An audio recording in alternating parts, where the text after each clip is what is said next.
What is treatment-resistant depression, and what do you do about it? That's what I'm going to be talking about today in this video. I'm Dr. Tracey Marks, a psychiatrist, and I publish weekly videos on mental health, education, and self-improvement. So if you don't want to miss one, click subscribe and notifications. Treatment-resistant depression is defined as having 2 failed 6-week antidepressant trials. Another way of putting it is you have depression, you take medication for at least 6 weeks, and then you don't get better. Then you try another medication and still no luck.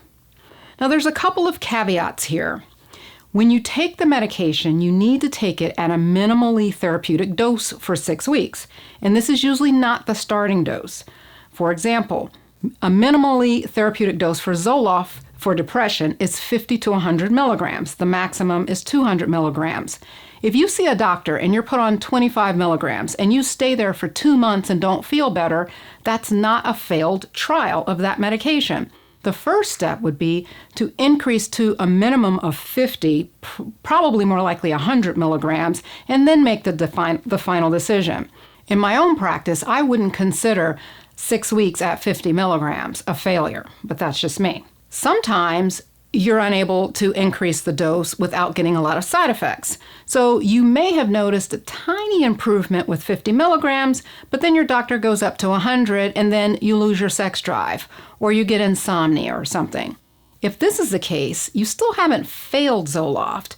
You're limited by side effects. So your doctor would probably switch you to another medication because you need to be able to tolerate the medication enough to get up to a therapeutic dose. And I mention this because side effects are common, and if you've tried 3 or 4 antidepressants and had to stop because of side effects, this doesn't mean that you're treatment resistant. The next issue to explain is what is considered not getting any better. Some people consider it to mean no response at all, while others will consider it to mean not getting all the way better.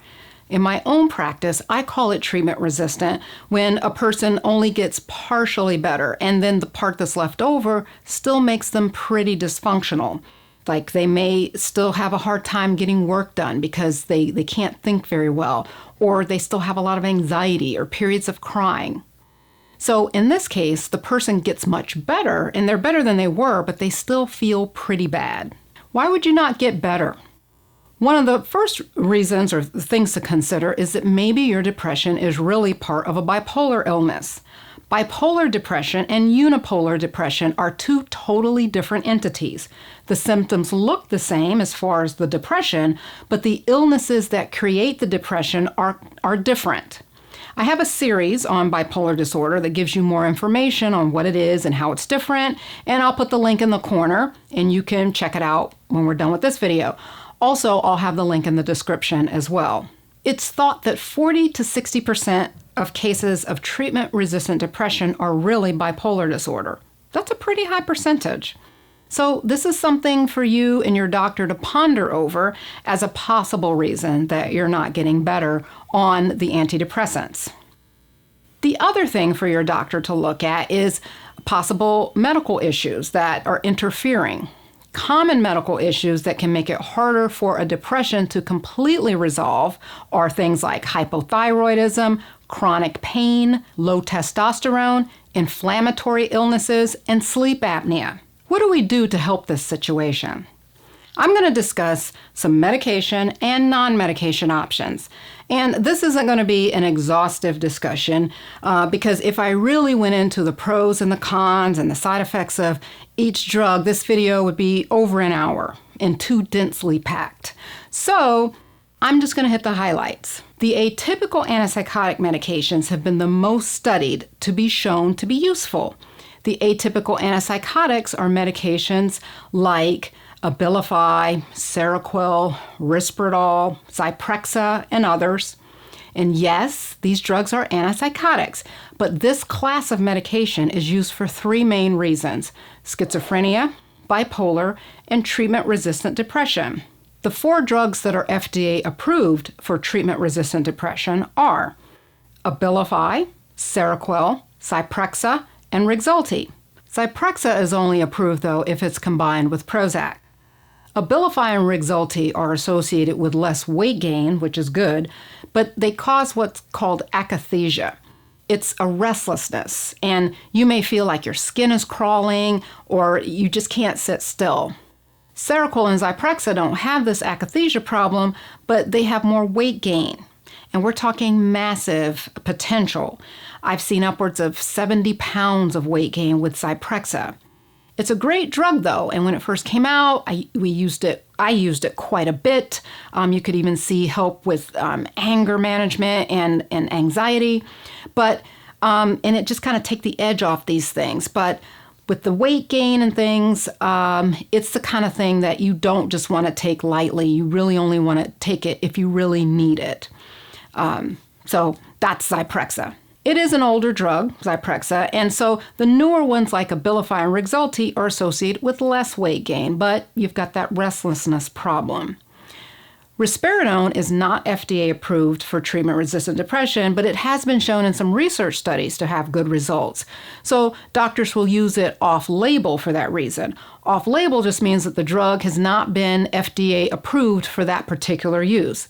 Anytime a drug comes to market, it's for a specific reason. And then after years of outside research and things, people might find that it helps a different problem.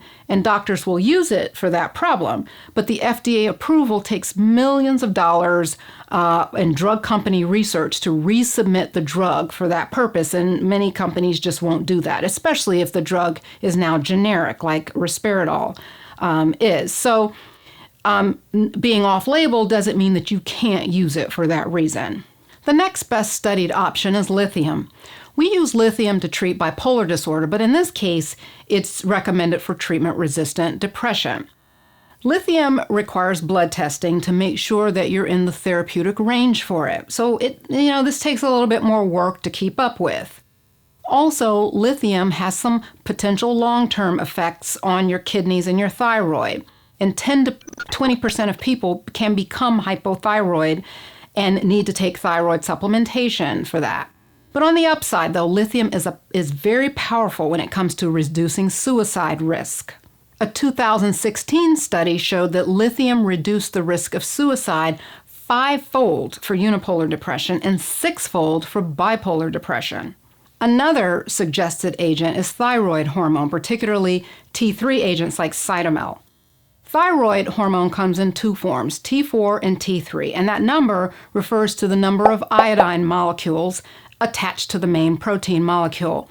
Both are secreted by the thyroid, but T4 gets converted to T3, and that's the active form. Thyroid supplementation works best, actually, if you have a low normal thyroid level. It turns out your mind is very sensitive to thyroid levels. If you have depression or bipolar disorder, a low normal thyroid functioning can make your depression a little worse, and high normal thyroid functioning can make your mania a little worse. And what this would look like is your blood test comes back in the normal range, but it's either at the low end or the high end of normal. And because of this, you wouldn't be considered to have a thyroid disorder, and your doctor wouldn't put you on supplementation. But for your psychiatric condition, a low normal state can interfere with your recovery. There's some other options that I won't go into detail about, but I will list them here in the description. And these are options like mirtazapine, Mirapex or pramipexole is the generic, L-methylfolate, and even SAMe, which is over the counter. If you get put on one of these medications and you feel better, does this mean that you'll have to stay on it forever? No, not necessarily. Remember, unipolar depression is a recurring illness that can cycle just like bipolar disorder. This means that if your episode resolves, you can have a period of remission or not having symptoms that can last for months or even years. So the goal here is to get you into remission where you're back to your baseline. Then you stay in remission for 3 to 6 months before slowly tapering off this added medication. So this all sounds good. Lots of options.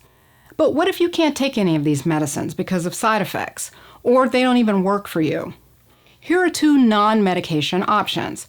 The first is electroconvulsive therapy, or ECT, and the second one is transcranial magnetic stimulation, or TMS.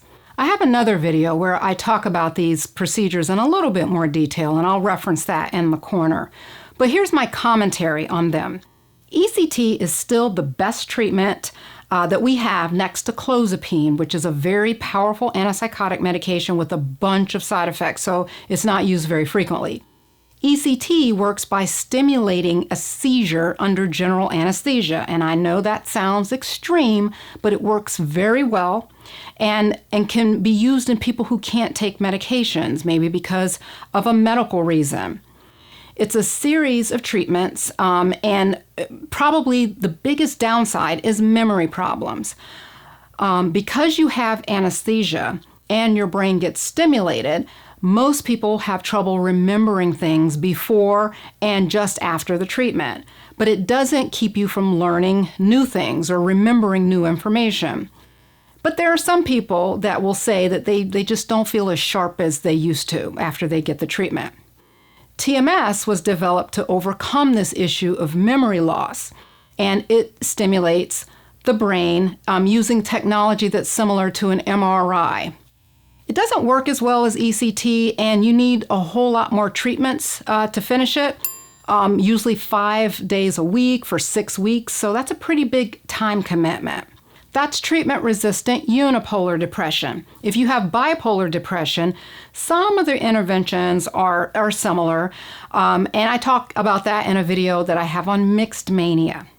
Share this video with someone if you think they could use the information. See you next time.